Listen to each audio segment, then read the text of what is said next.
Hello friends, welcome you all. आज हम vision IAS के 25 मई वाले डेली करंट अफेयर्स डिस्कस करेंगे। सो विदाउट डिलिंग, आज हमें 6 आर्टिकल्स डिस्कस करने हैं one by one. We will start our discussion. इससे पहले अगर आपने हमारे यूट्यूब चैनल सब्सक्राइब नहीं किया है तो आप यूट्यूब चैनल को सब्सक्राइब कर सकते हो एंड टेलीग्राम चैनल से जुड़ना ना भूलें। मैंने लिंक आपको description link below the video दे दी है, तो आप वहां से क्लिक करके ज्वाइन कर सकते हो बेसिकली, ठीक है। And so let's start our discussion. The first article deals with Ministry of Housing and Urban Affairs launches Swachh Sarvekshan 2023 under the Swachh Bharat Mission Urban 2.0। तो पहली बात तो यही याद रखनी है कि ये जो आपका स्वच्छ भारत मिशन अर्बन 2.0 है, इसके तहत आपका ये स्वच्छ सर्वेक्षण कंडक्ट की जाती है। एंड ये कंडक्ट करता कौन है? तो बेसिकली अर्बन के लिए आपको ध्यान रखना है ministry of housing and urban affairs, ठीक है। तो इसके क्या की कंपोनेंट्स है वो हम डिस्कस करते हैं, but before that let's discuss the syllabus. When we talk about the syllabus, आप देख सकते हो कंजर्वेशन, एनवायरमेंटल पॉल्यूशन, डिग्रेडेशन, साथ ही साथ जो आपका अर्बन वाला टॉपिक है ना, आई थिंक जीएस पेपर 1, यहाँ पर आप देखो, ठीक है। Urbanisation, their problem, their remedies, तो इसमें भी आप कवर कर सकते हो। तो मिनिस्ट्री ऑफ हाउसिंग ने इसे लॉन्च किया है। ये बेसिकली 8th एडिशन है स्वच्छ सर्वेक्षण सर्वे 2023 एंड इसका थीम क्या है? Waste to wealth. आजकल जो है थीम पर भी ऑप्शन में दे दिए जाते हैं। जैसे आई थिंक कि 2020 का पेपर था जहां पे एक थीम बेस्ड क्वेश्चन भी था, ठीक है। एंड 2021 में ही बात कर रहा हूँ जिसमें आपका ओलंपिक के ऊपर आई थिंक क्वेश्चन आया था, उसका थीम दे दिया गया था, ठीक है। तो ये कहीं ना कहीं अब थोड़ा सा आपको थीम जो है इंपॉर्टेंट रिपोर्ट्स या इंपॉर्टेंट थिंग्स के याद रखने चाहिए, ठीक है। एंड ये जो आपका लॉन्च की गई है, it is basically align with the स्वच्छ भारत मिशन अर्बन 2.0 कमिटमेंट, जिसके तहत जो वेस्ट मैनेजमेंट है उसमें सर्कुलरिटी लाई जाए। वेस्ट मैनेजमेंट सर्कुलरिटी यानी कि जो आपका रिसाइकलिंग हो, है ना, रीयूजिंग हो, ये सब होता है आपका इसके अंतर्गत। And focus on the vision of garbage free city, है ना। गार्बेज फ्री मतलब क्या? कचरा मुक्त सिटी, ठीक है। बिकॉज जो आपके गार्बेजेस है, जो अर्बन एरियाज में काफी मेजर चैलेंज है, आप देखते हो बड़े बड़े लैंडफिल्स हमें देखने को मिल जाते हैं मेट्रोपॉलिटन सिटीज में। तो अगर हम बात करें इसके बेसिक डिटेल की स्वच्छ सर्वेक्षण 2023, तो ये जो आपका कंसेप्ट है स्वच्छ सर्वेक्षण वाला, पहली बार 2016 में से इंट्रोड्यूस किया गया था। इंट्रोड्यूसर कौन है? तो ministry of housing and urban affairs. And ये वर्ल्ड का लार्जेस्ट एनुअल सर्वे और क्लीननेस के ऊपर, hygiene, sanitation in the villages, cities and towns. तो बेसिकली ये आपको ध्यान रखना है, अक्रॉस इंडिया ये आपका कंडक्ट की जाती है। सैनिटेशन आपका स्टेट सब्जेक्ट है या फिर यूनियन सब्जेक्ट है? तो सैनिटेशन आप देख सकते हो it is A local issue, तो ये बेसिकली स्टेट सब्जेक्ट है, ठीक है। एंड जो इवैल्यूएशन है स्वच्छ सर्वेक्षण 2023 का, वो 3 कंपोनेंट पर किए जाएंगे, यानी कि 3 पैरामीटर्स जज किए जाएंगे अगर हम स्वच्छ सर्वेक्षण 2023 की बात करें तो। एक तो ये है कि service level progress. Service level progress में आपका सेग्रीगेटेड कलेक्शन कितना हुआ, कितना नहीं हुआ, उसको देखा जाएगा। प्रोसेसिंग कितनी होती है, डिस्पोजल कितना होता है, यूज्ड वाटर मैनेजमेंट, सफाई मित्र सुरक्षा, तो ये सब इसके अंतर्गत आ जाते हैं। And the second pillar is your certification. तो सर्टिफिकेशन बेसिकली क्या कि एक तो आपको भी पता होगा स्टार रेटिंग कंसेप्ट है आपका, ठीक है। तो वो देखा जाएगा, एज वेल एज क्या स्टेट को या सिटी को ओडीएफ प्लस या फिर ओडीएफ प्लस प्लस का टैग मिला है या नहीं मिला है। तो इन सब सर्टिफिकेशन के आधार पर भी आपका ये रैंकिंग तैयार होगा। And other will be the citizens voice. तो सिटीजन वॉइस फीडबैक की मदद से, है ना, सिटीजन से डायरेक्टली पूछे जा सकते हैं क्या उनके ग्रीवेंस रिड्रेस हो पाते हैं या नहीं हो पाते हैं। तो इन सब पैरामीटर्स पर बेसिकली कंसिडर किया जाएगा। साथ ही साथ एडिशनल वेटेज भी दी गई है इस बार सोर्स सेग्रीगेशन ऑफ वास्ट के ऊपर। सोर्स सेग्रीगेशन मतलब क्या? वास्ट को हम सोर्स रीजन से ही सेग्रेट कर देते हैं। जैसे फॉर एग्जांपल घर की बात करें तो घर इज योर सोर्स, वहां से कचरे जो निकल रहे हैं अगर वहीं पर हम सेग्रीगेट कर पाते हैं तो वो सोर्स सेग्रीगेशन है। तो कौन सा सिटी में सोर्स सेग्रीगेशन ऑफ वास्ट कितना अच्छा है, तो इस पर भी वेटेज दी गई है। As well as enhancement of waste processing capacities of the city and reduction of waste which goes to the dump site, इन सब पर भी वेटेज दिया गया है। Reduction of waste going to dump site का मतलब क्या हुआ कि जो वास्ट डंप साइट पे चले जाते थे अगर वो रिसाइकल हो जाते हैं तो बढ़िया, ठीक है। एंड वार्ड्स की भी ranking with in the cities की जा रही है थ्रू दिस एसएस 2023। एंड जो असेसमेंट है सिटीज का वो आपका डेडिकेटेड इंडिकेटर्स के आधार पर भी किया जाएगा ऑन द इश्यू। जैसे आपका येलो स्पॉट को आइडेंटिफाई किया जाएगा, yellow spot is the area जहां पर ओपन यूरिनेशन होता है, एंड रेड स्पॉट जहां पर ओपन स्पिटिंग की जाती है। ठीक है, तो इन सब इंडिकेटर्स पर भी असेसमेंट सिटीज की जाएंगी। एंड जो आपका SBM अर्बन 2.0 यानी कि स्वच्छ भारत मिशन अर्बन 2.0, ये बेसिकली 2021 में लॉन्च की गई थी और इसका फोकस क्या था, सोर्स सेग्रीगेशन किया जाए सॉलिड वेस्ट का। बिकॉज हम लोग क्या देखते हैं कि जो भी कचरे होते हैं सबको एक ही बॉक्स में डाल देते हैं, ऐसा तो नहीं होना चाहिए, लिक्विड सॉलिड सबको डिफरेंशिएट करने की जरूरत होती है। तो इसका क्या मेजर एम था कि सोर्स सेग्रीगेशन हो सॉलिड वेस्ट का, ensure grey and black water. Grey and black water ये बेसिकली जो हम लोग घर में यूज करते हैं वाटर, एंड जो आपके वो फिर फ्लो होते हैं, जैसे किचन वाटर की बात कर लो, ठीक है, बाथरूम वाटर की सब की बात कर लो, तो ये सब आपके ग्रे एंड ब्लैक वाटर आ जाते हैं इसके अंतर्गत। In all city other than those covered under Amrut. Amrut भी आपका बेसिकली इनिशिएटिव है सिटीज को रिवैम्प करने के लिए। ठीक है, सो फ्रेंड्स ये हमने डिस्कस किया। देख लो क्या की ऑब्जेक्टिव है, तो आप पढ़ लेना, 1 2 3 4 चल के 4 ऑब्जेक्टिव दिए हैं, तो आप देख सकते हो। वैसे इट इज नॉट इम्पोर्टेंट, ठीक है। और अगर बात करें सेकंड आर्टिकल की, तो draft e waste management rules specify recycling target. तो रिसाइकलिंग टारगेट जो है इसमें स्पेसिफाई की गई है। ये draft e waste management rule है, यानी कि अभी इंप्लीमेंट नहीं हुआ, it is in the draft stage. तो जब ये आपका इंप्लीमेंट होगा तो भी एक बार डिस्कशन में आएगा, लेकिन कुछ इंपॉर्टेंट प्रोविजन देख लेते हैं क्या है। ठीक है, तो इसमें आपका recycling target, trading in certificates, ये सब कुछ नए कंसेप्ट डाले गए। तो when you talk about the syllabus, तो सिलेबस देख लो आप बताओ किसमें आएगा। इसमें आएगा conservation, environmental, pollution, degradation. Because ये सब क्या है, ये सब एक प्रकार से पॉल्यूशन ही तो है। ई वेस्ट क्या है, जिसे पॉल्यूशन, ठीक है, ठीक है। जैसे फॉर एग्जांपल ये सब में इतने ज्यादा थ्रेटफुल केमिकल्स होते हैं, अगर वो रिलीज होते हैं एनवायरमेंट में तो काफी ज्यादा नुकसान पहुंचाते हैं। ठीक है, बोथ द सॉइल और द ह्यूमन हेल्थ, ठीक है, और द एनवायरमेंट, जो भी कह लो, काफी ज्यादा जहरीले गैस होते हैं। एंड अगर हम बात करें कंटेक्स्ट की, तो देख लो अभी हाल ही में मिनिस्ट्री ऑफ एनवायरमेंट ने इन रूल्स को पब्लिक डोमेन में रखा है फॉर द कमेंट्स। एंड ये जो आपका draft e waste management rules है, इसका बेसिक ऑब्जेक्टिव क्या है कि एक प्रकार से सिस्टम ऑफ ट्रेडिंग लाया जाए सर्टिफिकेट्स का, जिसको हम कार्बन क्रेडिट्स भी कहते हैं ना, कि जिन्होंने कार्बन क्रेडिट्स अर्न किया है वो बेसिकली सेल कर सकते हैं टू दो जिन्होंने कार्बन क्रेडिट्स अर्न नहीं किए हैं और जिनको नीड है बेसिकली। तो इससे क्या होगा कि कंपनी वो अगर शॉर्टफॉल हुई है कार्बन क्रेडिट्स की तो वो बाय सेल कर सकते हैं। ठीक है, ये आपका एक क्वोटो मैकेनिज्म के तहत आपको ही पता होगा ना, इमिशन रिडक्शन टारगेट वाला सिस्टम जो चलता है, कुछ उसी प्रकार का आप मान सकते हो सर्टिफिकेशन क्वेरी।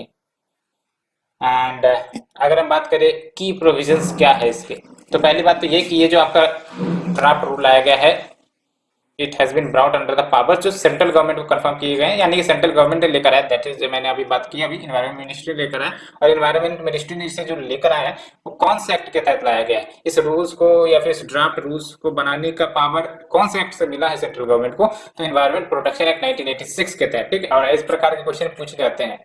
ठीक है, and it will be superseding the 2016 rules, तो 2016 के रूल्स को ही सुपरसीड करेगा। एंड अब देख लो, जो मैंने बोला कि नए टारगेट्स इंट्रोड्यूस की गए, तो क्या है इसके अंतर्गत टारगेट, तो at least 60% of the quantity of waste generation जो इंडिकेट की गई है ईपीआर प्लान में, तो बाय 2022-23 इसका रिसाइकलिंग हो, 70% तक का रिसाइकलिंग हो बाय 2023-24, एंड 80% तक का रिसाइकलिंग हो ई वेस्ट का फ्रॉम 2024-25 ऑनवर्ड्स। तो कैसे याद रखोगे, 60 70 80, ठीक है, and from 2022 23 then 24, एंड ये कवर करता है आपको मैन्युफैक्चरर, ध्यान रहे it also cover the manufacturer. तो मैन्युफैक्चरर को तो कवर करेगा ही, मैन्युफैक्चरर यानी कि जिन्होंने प्रोडक्ट प्रोड्यूस किए, as well as the producer and recycler and refurbishers under the extended producer responsibility framework. EPR framework क्या है उसे हम डिस्कस करेंगे। एक्सटेंडेड प्रोड्यूसर रिस्पांसिबिलिटी, बेसिकली नाम से क्लियर हो रहा होगा, प्रोड्यूसर की रिस्पांसिबिलिटी एक्सटेंडेड हो जाती है कि जो भी उनके प्रोडक्ट्स है अगर वो रिटायर कर दिए गए हैं कंज्यूमर्स के द्वारा, ठीक है, तो वो जो आपका वेस्ट बना है उसको बेसिकली कलेक्ट करे, डिस्पोज करे, वो उनकी ड्यूटी हो जाएगी। ठीक है, लेकिन ये जो आपके मैन्युफैक्चरर, प्रोड्यूसर, रिसाइकलर सब है, जो आपके एक्सटेंडेड प्रोड्यूसर रिस्पांसिबिलिटी फ्रेमवर्क में लाए गए उनको रजिस्टर करना पड़ेगा सीपीसीबी के साथ, central pollution control board. And there will be a steering committee जो हेड की जाएगी by the chairman of CPCB, और ये overall implementation of the regulations को देखेगा। एंड साथ ही साथ इसमें एक नया एडिशन हुआ है, वो ये कि जो ब्यूरो ऑफ इंडियन स्टैंडर्ड्स है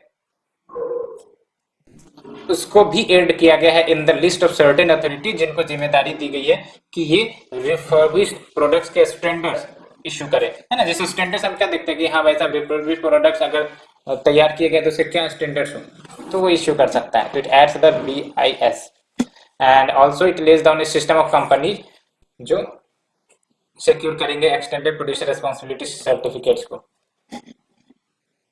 तो फ्रेंड्स ये हमने डिस्कस किया। ईपीआर आपको समझना पड़ेगा, वैसे तो मैंने बता ही दिया गया। एक्सटेंडेड प्रोड्यूसर रिस्पांसिबिलिटी मतलब क्या हुआ कि एक ये अप्रोच है जिसके तहत जो प्रोड्यूसर है, प्रोड्यूसर यानी कि लेट्स से कोई प्रोडक्ट बनाया गया है, कोई इलेक्ट्रॉनिक सामान लेट्स से किसी प्रोडक्ट प्रोड्यूसर ने बनाया, ठीक है।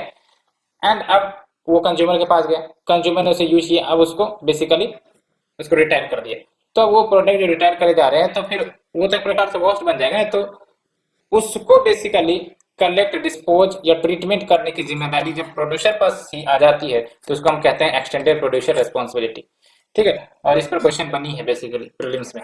और ध्यान रखना है आपको 2012 में इंडिया का पहला एक्सटेंडेड प्रोड्यूसर रिस्पांसिबिलिटी वाला जो कंसेप्ट है वो इंट्रोड्यूस किया गया था ई वेस्ट को ही मैनेज करने के लिए। और उसके बाद ईपीआर का कंसेप्ट एक्सटेंड किया गया प्लास्टिक मैन्युफैक्चरर्स के ऊपर, ठीक है। जब प्लास्टिक वेस्ट मैनेजमेंट रूल्स 2016 लाया गया था तो इस रूल्स में बेसिकली ईपीआर को एक्सटेंड किया गया था प्लास्टिक मैन्युफैक्चरर्स के भी ऊपर। एंड ई वेस्ट का मतलब आप भी जानते हो, इलेक्ट्रॉनिक इक्विपमेंट्स जिनके पूरे या फिर पार्शियल पार्ट्स डिस्कार्ड कर दिए जाते हैं, ठीक है। And they are rejected from manufacturing refurbishment repair process, तो अल्टीमेटली ई वेस्ट ही बनेगा ना, जिसको हमने डिस्कार्ड कर दिया, जिसको हम दोबारा मैन्युफैक्चरिंग कर रहे हैं, रिफर्बिशमेंट नहीं कर रहे, तो वो ई वेस्ट बन गया। सो फ्रेंड्स ये हमने डिस्कस किया। Let's go to the third one, curbs on sugar export, duty free import on of surplus sunflower soybean oil to control inflation. आप देख रहे हो फूड इन्फ्लेशन काफी बढ़ती जा रही है, ठीक है। तो और यहाँ पर आप देखो एनुअल कंज्यूमर फूड इन्फ्लेशन कितना ज्यादा है, ठीक है। एंड ये है आपका कंज्यूमर फूड प्राइस इंडेक्स, ये जो हम ये कंज्यूमर फूड प्राइस इंडेक्स क्या देखेगा, ये basically inflation in food prices देखेगा। तो ये आपका जो देख रहे हो ये कितना है कंज्यूमर फूड प्राइस इंडेक्स, ये है आपका 8.38%, कितना ज्यादा है आप देख लो। ये एनुअल है। रेड कलर में जो है आपका वो ऑयल एंड फैट का है, ये जो आप देख रहे हो ये रेड कलर में ये ऑयल एंड फैट का है, आप देखो कितना ज्यादा है। एंड फिर ये जो आप देख रहे हो नीचे ये सीरियल्स का है, ये वाला, ठीक है। और ये जो आप ब्लू कलर में देख रहे हो ये है आपका शुगर का, तो शुगर के भी देख लो प्राइसेस बढ़े हैं। तो अब इन्फ्लेशन बढ़ रहा है, इसका मतलब क्या हुआ, इन सब कमोडिटीज की प्राइसेस बढ़ेंगी। तो गवर्नमेंट क्या कर सकती है, गवर्नमेंट ये कर सकती है कि या तो सप्लाई को इंश्योर करे, ठीक है, या फिर कुछ टैक्स कम कर दे जो इन सब प्रोडक्ट्स पर लेके आती हैं। तो गवर्नमेंट ने भी कुछ ऐसा ही किया है, ठीक है। जैसे जो सनफ्लावर है, सोयाबीन ऑयल है, अब गवर्नमेंट जब भी बाहर से प्रोडक्ट इंपोर्ट करती है तो उस पर लगाती है कस्टम ड्यूटी।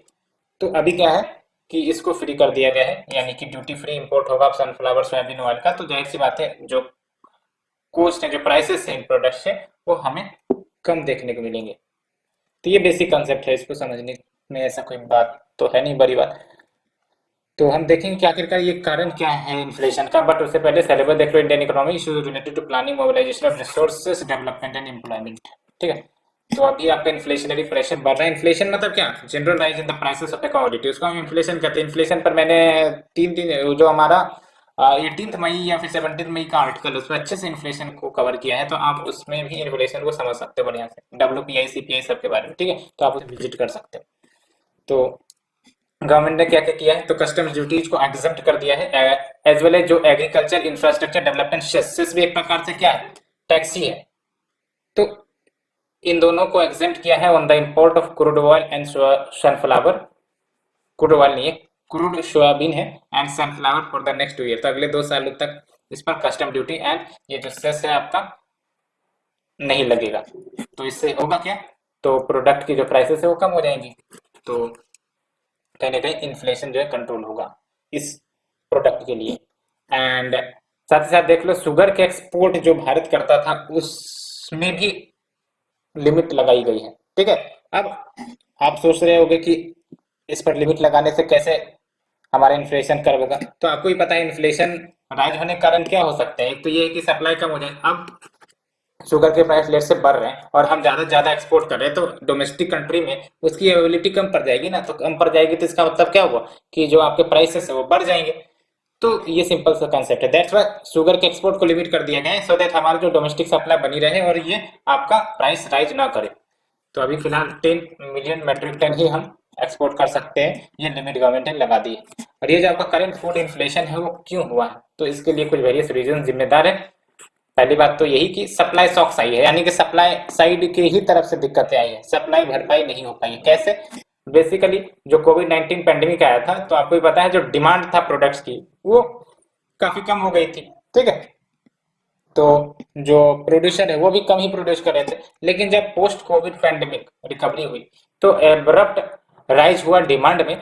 तो जो प्रोड्यूसर है या तो जो कंपनी है फुल पोटेंशियल में ऑपरेट नहीं कर रहे थे, तो इसमें क्या हुआ, सप्लाई डिमांड मिसमैच हो गया अलोंग विद मल्टीपल फैक्टर जैसे बैड वेदर, रॉ मटेरियल या इंपोर्ट शॉर्टेज हो जाना, लेबर शॉर्टेज हो जाना। तो ये सब भी कुछ फैक्टर्स थे जिन्होंने कहीं ना कहीं प्राइस में सर्च करने में कंट्रीब्यूट किया।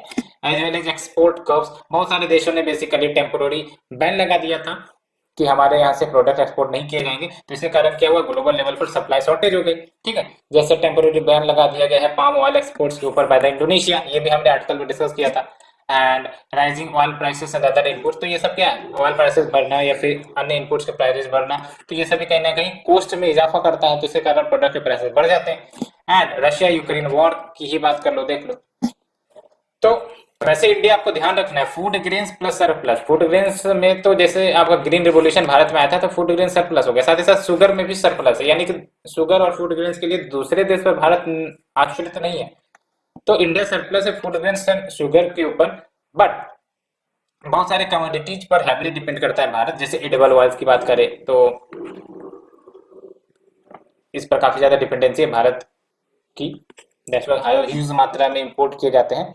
एंड इसीलिए अगर ग्लोबल राइज होता है कमोडिटी प्राइसेस का, ठीक है, बहुत सारे प्रोडक्ट्स पर चूंकि बाहर के ऊपर डिपेंडेंट है इंडिया, तो अगर ग्लोबल लेवल पर प्राइस होता है, राइज होता है प्राइस का, तो उसका असर इंडिया में भी देखने को मिलेगा, इंडिया में भी उसके प्राइसेस बढ़ जाएंगे। तो अल्टीमेटली बर्डन किस पर जाता है, जो कॉमन मैन के पॉकेट है, ठीक है, उस पर जाता है। क्यों? बिकॉज इन्फ्लेशन से परचेजिंग पावर कम हो जाती है। अब पहले 5 रुपए में एक चॉकलेट मिलती थी, अब वही चॉकलेट 10 रुपए में एक ही चॉकलेट मिलेगी, तो क्या हो गया, हमें 5 का 10 देना पड़ेगा, यानी कि दोगुना देना पड़ेगा। तो बर्डन किस पर बढ़ा, कॉमन मैन के पॉकेट पर बढ़ा, ठीक है। सेविंग्स कम हो गई। अब ये 5 रुपए बचा के हम अकाउंट में रखते थे, सो दैट हमारा जो चाइल्ड है वो पढ़ेगा, उसको हम कोचिंग करवाएंगे, ठीक है।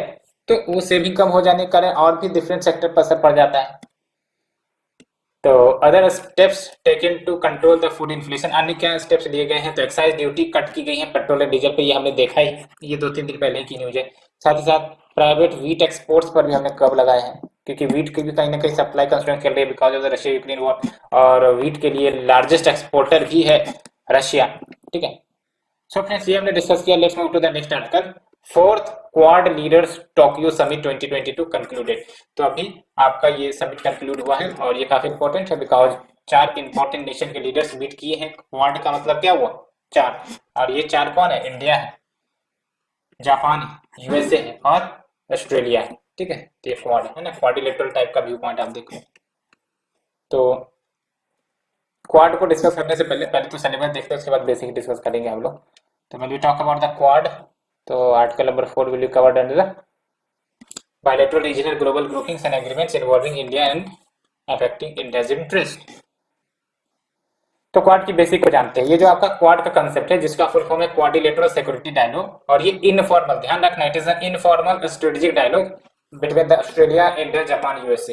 एंड इसका बेसिक ऑब्जेक्टिव यही कि डिपेंड किए जाए economic, diplomatic and military ties को among these 4 countries. And quad का कंसेप्ट जो है, वैसे तो जो आपका 2014 इंडियन सुनामी आई थी उसके बाद से ही शुरू हो गया था, but as a loose partnership. लेकिन फॉर्मल समिट अगर देखा जाए, फर्स्ट फॉर्मल समिट जहां पर एग्जैक्टली सारे लीडर्स जाके मीट किए है ना फिजिकली, तो आपका 2021 में। तो ये ध्यान रखनी। तो इसको हमने डिस्कस कर लिया। अब चलते हैं ये जो आपका समिट हुआ इसमें क्या आउटकम्स निकल कर आई। तो सभी ने अपने कमिटमेंट को रीइटरेट किया है। Free and open Indo Pacific, आपको पता होना चाहिए कि इंडिया हो या फिर क्वाड मेंबर्स हो, फ्री एंड इंडो पैसिफिक चाहते हैं। क्या है फ्री एंड इंडो पैसिफिक? तो ये जो आप देख रहे हैं इंडियन ओशियन के रीजन और ये पैसिफिक का रीजन देख रहे हैं, इसको हम कहते हैं इंडो पैसिफिक। ठीक है, इंडो पैसिफिक। तो उसी कमिटमेंट को रीइटरेट किया है at this fourth quad summit, and साथ साथ रीअफर्म्ड कि जो क्वाड मेंबर्स है रिजॉल्व करेंगे एंड अपहोल्ड करेंगे इंटरनेशनल रूल बेस्ड ऑर्डर को भी। एंड क्या की हाईलाइट है फोर्थ क्वाड समिट के? तो देख लो, क्वाड नेशंस ने एग्री किया है कि एक earth observation based monitoring setup की जाएगी, as well as sustainable development framework भी लाया जाएगा, so that illegal unregulated unprotected fishing जो की जाती है उसको कब की जा सके। और इसमें आपका space based civil earth observation data उसको शेयर भी किया जाएगा, and quad satellite data portal भी होगा जो एग्रीगेट करेगा, कंसोलिडेट करेगा other links to the respective nation satellite data resources. And इसमें आप देख सकते हो 50 billion US dollar infrastructure assistance and investment Indo Pacific में की जाएंगी अगले 5 सालों में। ये काफी इंपॉर्टेंट पॉइंट है। ठीक है, ये दिख रहा है कि कहीं ना कहीं जो इंडो पैसिफिक का सिग्निफिकेंस है फिर से आप देख सकते हो निकल कर आ रहा है। एंड स्ट्रेंथन द कैपेसिटी जो कंट्री, तो जो देश की कैपेसिटी है, क्षमता है, उसको स्ट्रेंथन किए जाएंगे सो दैट वो कोप कर सके अगर डेप्ट इश्यू चल रही हो तो under the G20 common framework. And डेप्ट सस्टेनेबिलिटी ट्रांसपेरेंसी को प्रमोट किया जाएगा क्वाड डेप्ट मैनेजमेंट रिसोर्स पोर्टल के माध्यम से। एंड यहाँ पर आपका क्यू चैम्प यानी कि quad climate change adaptation and mitigation package इसको लॉन्च किया है, जिसके तहत मिटिगेशन एडेप्टेशन 2 थीम्स है। मिटिगेशन मतलब क्या? सॉल्यूशन का सॉल्यूशन ही निकाल दो पूरा, है ना। मिटिगेशन एंड एडेप्टेशन मतलब आप समझते हो, एडेप्टेशन मतलब क्या? हम अडेप्ट हो गए। अडेप्ट यानी कि जो चेंजेस देखने को मिले हमें एनवायरनमेंट में उस चेंजेस में अडेप्ट हो गए। मिटिगेट मतलब क्या हुआ? हम उस एनवायरनमेंट में जो चेंजेस हो रहे हैं उस चेंजेस को ही खत्म करते हैं और हम नॉर्मल सिचुएशन पर आ जाए। तो ये होता है एडेप्टेशन एंड मिटिगेशन का अंतर। एंड आप देख लो quad partnership on humanitarian assistance and disaster relief, इसको भी स्टैब्लिश किया गया है in the Indo Pacific, so that collaboration को स्ट्रेंथन कर सके एंड जो भी अगर डिजास्टर्स आते हैं इस रीजन में तो उसको इफेक्टिवली रिस्पॉन्ड कर सके। एंड साथ ही साथ first ever quad cyber security day भी इनिशिएट करनी है, सो दैट इंडिविजुअल्स को मदद की जा सके across the quad Indo Pacific region and beyond, so that अपने आप को सब प्रोटेक्ट कर सके from the cyber threats, because cyber threat is becoming the big and bigger challenge nowadays. ठीक है, एंड सो फ्रेंड्स ये हमने डिस्कस किया। Let's move to the next article, artificial intelligence based. इसको आपको पढ़ना है। अगर इसी प्रकार से क्वेश्चन आ जाए कि IRAST समटाइम्स इन न्यूज क्या है, तो आप अगर इस कीवर्ड को अच्छे से पढ़ोगे तो आप डिकोड कर सकते हो क्या है ये आई रस्ते। तो आई रस्ते मतलब रिलेटेड टू रोड, है कि नहीं? तो इस प्रकार से डिकोड कर सकते हो। प्रेजेंस ऑफ माइंड अगर लग जाती है, क्योंकि एग्जाम प्रेशर कंडीशन में जो जानी हुई चीज है वो भी नहीं दिख पाती है ना। और घर पर आके देखोगे तो लगेगा कि हाँ आई तो रहा था, लेकिन एग्जाम प्रेशर में आती हुई चीज जो है दिमाग से गायब हो जाती है। तो artificial intelligence based iRASTE to make roads in India safer to drive. तो ये क्या है आपका वो हम देखेंगे, बट सिलेबस सबसे पहले डिस्कस कर लेते हैं। अगर we talk about the syllabus, तो सिलेबस में आप देखो where it is, road infrastructure में आएगा। ये आपका रोड इंफ्रास्ट्रक्चर, आपको पता है ना हमारे देश में रोड एक्सीडेंट्स जो है, रोड एक्सीडेंट्स काफी मेजर कंसर्न है। ठीक है, तो उससे डील करने के लिए कुछ ना कुछ इनोवेटिव कंसेप्ट लाने ही पड़ेंगे। लेकिन उससे पहले आप जान लो ये साइबर फिजिकल सिस्टम क्या होता है। साइबर फिजिकल सिस्टम एक प्रकार से मानो कि साइबर सिस्टम को हम इंटीग्रेट कर देते हैं फिजिकल सिस्टम में। जैसे हमें पता है कि आपका ग्रिड सिस्टम ऑपरेट करता है जिसके माध्यम से हमारा पावर डिस्ट्रीब्यूट होता है। उसी को अगर हम साइबर सिस्टम से इंटीग्रेट कर देते हैं तो वो बन जाता है स्मार्ट ग्रिड, जिसके माध्यम से सब कुछ स्मार्टली आर्टिफिशियल इंटेलिजेंस की सहायता से मैनेज होगी। तो वही आपका साइबर फिजिकल सिस्टम है ना। तो साइबर सिस्टम को हम फिजिकल सिस्टम से इंटीग्रेट कर सकते हैं। तो ये सिर्फ हमने तो ग्रिड या स्मार्ट ग्रिड के एग्जांपल दिए, इसको आप डिफरेंट सेक्टर में, ट्रैफिक सेक्टर में भी यूज कर सकते हो, है ना। तो ये बेसिक कंसेप्ट होता है। तो इंटेलिजेंट सॉल्यूशन, इसका फुल फॉर्म है आपका intelligent solution for road safety through technology and engineering I रस्ते प्रोजेक्ट, वो इम्प्लीमेंट किए जा रहे हैं नागपुर में, सो दैट रोड एक्सीडेंट्स के जो प्रॉब्लम है उसको टैकल किया जा सके। और इसको अंडरटेक की गई है, याद रखना, it is not IIT, it is triple IIT Hyderabad and supported by department of science and technology, DST। ठीक है, और ये आपका जो DST यानी डिपार्टमेंट ऑफ साइंस टेक्नोलॉजी का national mission on interdisciplinary cyber physical system है, उसी के अंतर्गत इसको लीड किया गया है। एंड NMICPS, जिसकी बात मैंने की, national mission on interdisciplinary cyber physical system, इसका एम क्या है कि एक स्ट्रॉन्ग फाउंडेशन क्रिएट किया जाए, इकोसिस्टम क्रिएट किया जाए साइबर फिजिकल सिस्टम टेक्नोलॉजी के लिए via coordination and integration with the nationwide efforts, जिसके तहत knowledge generation, human resource development, research, इन सब पर फोकस किया जाएगा। एंड सिग्निफिकेंस क्या है आई रास्ते का, आप भी समझ सकते हो, अगर कोई इंप्रूवमेंट आई है for reducing the road incidents तो क्या सिग्निफिकेंस होगा। तो सॉल्यूशन हमें प्रोवाइड करेगा कि कैसे हम पोटेंशियल रोड एक्सीडेंट यानी कि जो रोड एक्सीडेंट्स हो सकते हैं उसको हम रोक सकते हैं क्विक, एक्यूरेट एंड इनएक्सपेंसिव वे। तो ये हो गया। साथ ही साथ हम प्रिडिक्ट कर सकते हैं, पहले से ही आइडेंटिफाई कर सकते हैं various risk on the road, and collision alert system भी होगा जो टाइमली अलर्ट भेज देगा ड्राइवर्स को। एंड साथ ही साथ ग्रे स्पॉट्स को आइडेंटिफाई किए जाएंगे। ग्रे स्पॉट्स यानी कि कैसे स्पॉट किए जाएंगे, तो जो भी डाटा एनालिसिस मोबिलिटी का आएगा उसको प्रॉपर छानबीन किया जाएगा, प्रॉपर फिल्ट्रेशन किया जाएगा और पता चलेगा कि हाँ भाई साहब ये जो रीजन है यहाँ पर एक्सीडेंट होने के चांसेस काफी ज्यादा रहते हैं, इसलिए इसको आइडेंटिफाई करो ग्रे स्पॉट। ठीक है, और उसको फिर सॉल्यूशन किया जाएगा। तो ग्रे स्पॉट्स आप देख सकते हो are the locations on the roads, जो अगर अनएड्रेस्ड छोड़ दिया जाए यानी कि जिसका एड्रेशन ना किया जाए तो ये ब्लैक स्पॉट बन सकते हैं, यानी कि वहां पर आपका फैटल इंसिडेंट हो सकता है। तो रोड सेफ्टी के कुछ टारगेट्स भी देख लो, रोड एक्सीडेंट डेथ को कम करना है बाय 50% बाय द ईयर 2024, ये सब आप मेंस में लिख सकते हैं। एंड फिर देख लो बाय 2030 ऑल कंट्रीज, उनके पास नेशनल लॉज होने चाहिए जो रेस्ट्रिक्ट करे, प्रोहिबिट करे use of mobile phones while driving. आप भी ऑब्जर्व करते होंगे बहुत सारे जो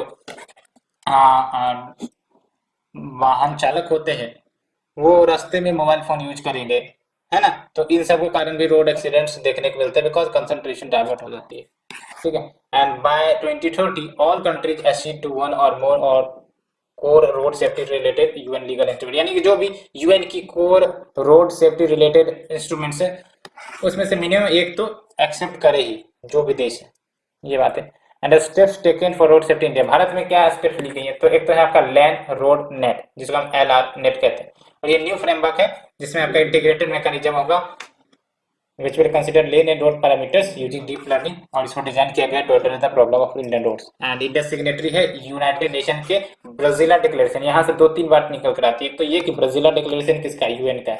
दूसरी इंपॉर्टेंट बात क्या है, ये क्या है, ये ज्यादा इंपॉर्टेंट है, और इसका मकसद है कि आपका रोड फैटिलिटीज को कम करना। ठीक है, ये बात याद रखनी। So friends, after discussing all this let's move to the last article. World Economic Forum launches Indian CEOs alliance for net zero India. तो नेट जीरो इंडिया को हासिल करने के लिए, नेट जीरो मतलब क्या, कि वैसे जितना हम इमिट कर रहे हैं ग्रीन हाउस एमिशन उतना ही हम सिंक करवाते हैं, इसी कहते हैं नेट जीरो। तो वर्ल्ड इकोनॉमिक फोरम ने लॉन्च किया है Indian CEO alliance for net zero. तो देखते हैं क्या है यहाँ पे Indian CEO alliance, but before that syllabus देख लेते हैं। तो ये भी आपका इसमें आ जाएगा, कंजर्वेशन, एनवायरमेंटल, पॉल्यूशन, डिग्रेडेशन। तो वर्ल्ड इकोनॉमिक फोरम ने अनाउंस किया है alliance of CEO climate action leaders India, so that जो इंडिया की climate action and decarbonisation efforts है उसको एक्सीलरेट कर सके बेसिकली। एंड ये एक प्रकार का जो अलायंस है, it will serve as high level platform जो बिजनेस लीडर्स को सपोर्ट करेगा to plan, implement the plans and program to achieve their climate targets like the net zero economic growth. And ये आपका जो अलायंस लॉन्च किया गया है, it is a part of World Economic Forum climate action platform. And इसका basic objective यही होगा कि जो विजन है mission 2070 a green new deal for a net zero India from WEF, इसको अचीव किया जाए। एंड साथ ही साथ इसके अंतर्गत जो भी गवर्नमेंट से, बिजनेस से, अदर की स्टेक होल्डर्स है उसको एक साथ लाया जाएगा to achieve the Indian prime minister objective, जो उन्होंने पंचामृत प्लेस दिया था COP26 UN अप्रैल ग्लासगो में। ठीक है, तो ये जरूर याद रखना, आई थिंक कि इस बार फिल्म्स के लिए काफी इंपॉर्टेंट है ये पंचामृत। ठीक है, तो एक तो ये कि इंडिया जो है वो non fossil energy capacity 500 gigawatt achieve करे बाय 2030, यानी कि बाय 2030 500 गीगावाट की जो एनर्जी है वो आपका नॉन फॉसिल फ्यूल बेस्ड हो। ठीक है। एंड साथ ही साथ meeting the 50% of its energy requirements from renewable energy, तो जो 50 जो भी एनर्जी रिक्वायरमेंट्स है भारत की, उसका 50% रिन्यूएबल एनर्जी से फुलफिल हो by 2030। And total projected carbon emission को 1 बिलियन टन से कम करना है फ्रॉम नाउ ऑनवर्ड्स टिल 2030, यानी कि टिल 2030 हमें 1 billion ton of CO2 emissions को कम करना है। And reducing carbon intensity of its economy by less than 45% by 2030। पहले ये 33 से 35% था कार्बन इंटेंसिटी वाला, अब जो है 45% कर दिया गया बना के बाय 2030, ठीक है। And net zero emission target तो अचीव करना ही है बाय 2070। एंड CEO अलायंस जो है इसका क्या बेनिफिट होगा, तो basically it will help in overcoming the challenges, जैसे क्लाइमेट फाइनेंसिंग के कुछ चैलेंजेस है तो उसको ओवरकम करने में, टेक्नोलॉजिकल कंस्ट्रेंट है तो उसको ओवरकम करने में, तो कैसे, तो learning from the global experience, and साथ ही साथ उसको सपोर्ट मिल रहा है कि कैसे हम नेट जीरो अचीव कर सकें। सो फ्रेंड्स, ये हमने ऑल इश्यूज डिस्कस किया in the great detail, hope you understood. अगर आपको अच्छी लग रही है तो आप लाइक शेयर सब्सक्राइब कर सकते हो। Thank you friend, thank you very much for the discussion.